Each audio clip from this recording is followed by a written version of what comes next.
Hey, what's up, guys? This is Benny Ricciardi with rotocurve.com, and I'm here with our DraftKings NBA video for, let's see, what are we on now? Thursday, February 4th. Now, there's only 4 game slate tonight, so there's not really a ton of stuff to talk about. So what we decided to do today is we're going to still give you our plays, but we're going to give you the reasoning behind how we got to some of the top plays that we talk about. It's the same reasoning that we use every day on some of the larger slates, but since there's not a ton to talk about today, we felt like it would be a good idea to bring it to you so you guys had a little bit of an idea. One of the things we try to pride ourselves on here at RotoCurve is that we don't just want to tell you guys who to play. We want to kind of teach you how to do the analysis yourself. So eventually you don't need us to be telling you this is a guy that we like or that's a guy that we like, that you could already have your list before you even come and watch the videos about the guys that myself or Josh or any of the other analysts over here like. So 3 of the principles that we're going to talk about today are the idea of positional scarcity. We're going to talk a little bit about replacement cost.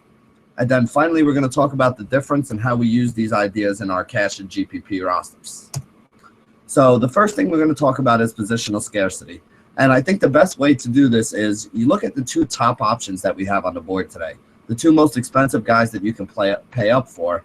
And you see that you have James Harden, otherwise known as the Beard, and you have Anthony Davis, otherwise known as the Brow. So if you look at the left side of the page, that's why we say the beard versus the brow. Now, with positional scarcity, the idea is if you decide not to pay up for these 2 guys, who can you get instead? And what you really want to do is look at the best options that you can look at the shooting guard spot versus the best options that you can look at the power forward spot. If you can only afford to pay up for either Harden or Anthony Davis, and you have the 2 of them somewhat close to each other in your projections for how many fantasy points they're going to get, the deciding factor can sometimes come down to, okay, well, if I use him at shooting guard, who can I get at power forward? Or if I use him at power forward, who can I get at shooting guard? And that's what we mean by positional scarcity. If you look at the shooting guard spot, you have options like Devin Booker, Archie Goodwin, or Langston Galloway. All 3 of them are okay, solid value options, but none of them really jump off the page as a guy who should have huge upside today.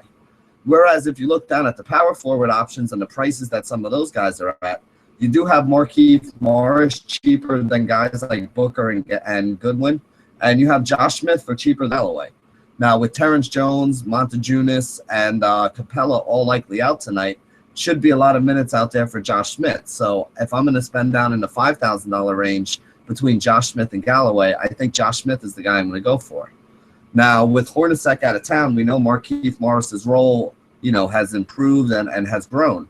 Now, of those 3 guys on Phoenix that you're looking at, Devin Booker, Archie Goodwin, and Markieff Morris, irrespective of price, which one do you think has the most upside for fantasy? For me, the answer to that question is Markieff Morris, and he's actually a little bit cheaper than both Booker and Goodwin are today over on DraftKings. So for me, the spot that has more positional scarcity is going to be the shooting guard spot, because if I come down from James Harden, I don't really like the options that I get as much as I like the options that I can get if I come down from Anthony Davis. And that's basically how we wind up with it in that situation. The same thing can be said for guys like Drummond versus Melo. I actually think I like Carmelo Anthony a little more than I like Anthony Drummond today. But the only other center options that I have, Dwight Howard, who's also an expensive center option. Yeah, he's a viable swerve, but you're still going to be asking yourself the same question, Drummond or Howard versus Melo. And I think I like Drummond a little bit more, which is why I have, him versus Melo as the second argument that I've been having with myself today. You look down at the small forward options, Stanley Johnson, Corey Brewer, both of those guys are about $4,000. Both of those guys are going to see a bigger role with injuries on their team. We had KCP go down yesterday, so Stanley Johnson should get more minutes and more usage. And Corey Brewer should definitely see more time because the 3 power forwards on Houston are all in danger of missing this game. And if they do, they really don't have many other options besides guys like Corey Brewer, Josh Smith, and Trevor Ariza to play the forward spot. So when you're looking at the position scarcity and you're trying to figure out, well, should I put Drummond in or should I put Melo in? If you're looking to save money with guys like Stanley Johnson or Corey Brewer, I like them as options a lot more than I like the cheap center options like Myers Leonard. So in that situation, I think I would use a Brewer or a Stanley Johnson and then pay up for Andre Drummond. Now, if the situation was there where I had enough money to pay up for Howard and Melo, I think rather than take a guy like Drummond and Brewer as a combination, I think I'd rather have Carmelo Anthony and Dwight Howard if I had the money for it. So that's why I said, where there's a center option where you can look down to another guy that you'd really like just about as much or, maybe a little less. If it can bump you up to a big play like Carmelo, then it makes sense to go Howard and Melo. But if you don't have enough money to pay for those two guys together and you have a few $1,000s less, I think you're better off using Drummond and going with a guy like Stanley Johnson or Brewer than you are of using Melo and going with a guy like Myers Leonard. Again, there are options up at the top for center, but there's positional scarcity because there's no cheap centers that we like, which kind of forces your hand when you're building your lineups. Now, the next thing I want to get is the concept of replacement cost here. And I think the best way to illustrate that with the slate that we have today is Markieff Morris versus Anthony Davis. Now, Davis is probably the better player than Morris overall, but he also has a cost of $10,000, and he's basically been averaging just shy of 50 fantasy points over on DraftKings. Markieff is still priced like the guy that was sitting on the bench that he was under Hornacek, but the new coaching staff has decided to spotlight him and give him more minutes. So basically with Markieff being about $6,000, he's about 60% the cost of Anthony Davis. And I think that his production, which should be 30 to 35 fantasy points, is probably about 75 to 80% of the 46 to 51 fantasy points you're going to get out of Anthony Davis. So when you're looking at replacement cost, if you can put a guy like Markieff Morris in there who can approximate 75 to 80% of the upside that you were getting from Anthony Davis, and you can do it for only 60% of the cost, he's going to be a much better value. So when you're looking at building your roster, we can't play the stud at every position, but what we want to try to do on a small slate is find the positions where it doesn't hurt so much from coming down to that replacement player. So the replacement cost between a guy like Markieff Morris and Anthony Davis is probably pretty low, which means that a lot of people are probably going to go to Markieff Morris today and then spend up at other positions like shooting guard where you don't have a cheap option you'd like anywhere near as much as a guy like James Harden. And that basically brings us to the last thing we're going to talk about is, how using these ideas of replacement cost and a replacement cost and scarcity of position can drive the decisions that you make. All of my decisions for a cash game are pretty much driven by those two concepts. So I will probably not have Anthony Davis in cash here today because I feel like I can get the cheaper option in Markieff Morris, who can give me, close to the production that I can get from Anthony Davis and save me that $4,000. I would rather save $4,000 by coming down from, Anthony Davis to Markieff Morris than trying to save that same $4,000 by coming down from Carmelo Anthony to Corey Brewer. I think the upside for Anthony and the floor is so much higher and safer that if I'm going to spend an extra $4,000 at a position somewhere, I think it makes more sense to spend it at the small forward spot.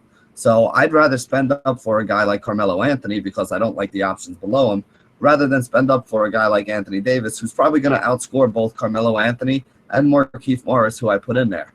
But if you look at it as a 2v2, do you think that Corey Brewer and Anthony Davis have a better chance of outscoring Carmelo Anthony and Markieff Morris? And for me, I think Morris and Melo as a combo has a better chance of outscoring Davis and, Corey Brewer. So for me, that would be the combo that I choose there. And, that's basically how I use it.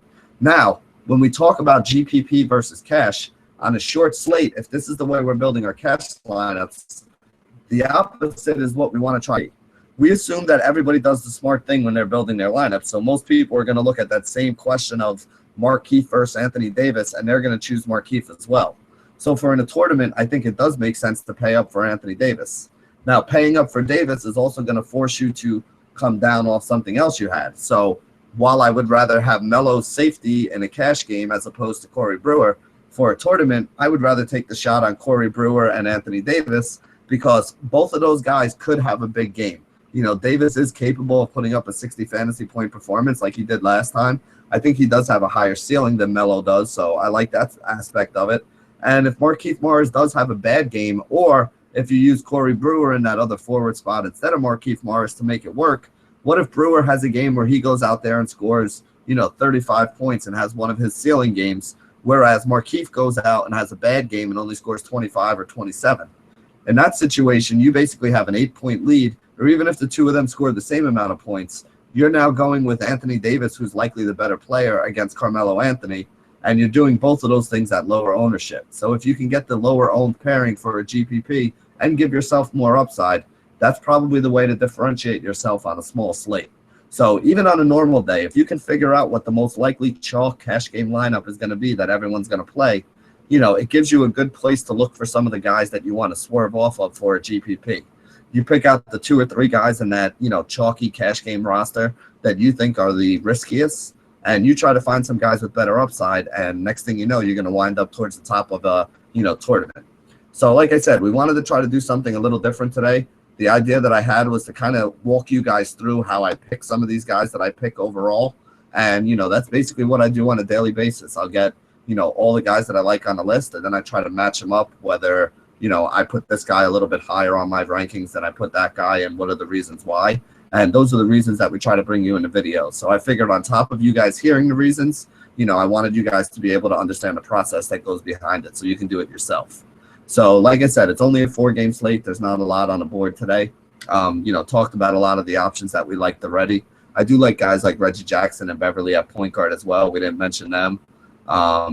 Basically everybody else at the other positions we have gone over. So those are my picks for today on Thursday. Hopefully you guys liked this little teaching video. Hopefully it, was able to kind of give you guys a glimpse of, how I go about making my rosters. As always, you can find us over on Twitter. You can find me at BennyR11. Follow RotoCurve over at RotoCurve, or you can come over to rotocurve.com, hop in chat, myself or Josh or Jimmy, one of the guys is always around there, to answer any questions. So feel free to fire any questions over if you have them after the video. Thank you guys for joining us here. And as always, stay classy, DFS.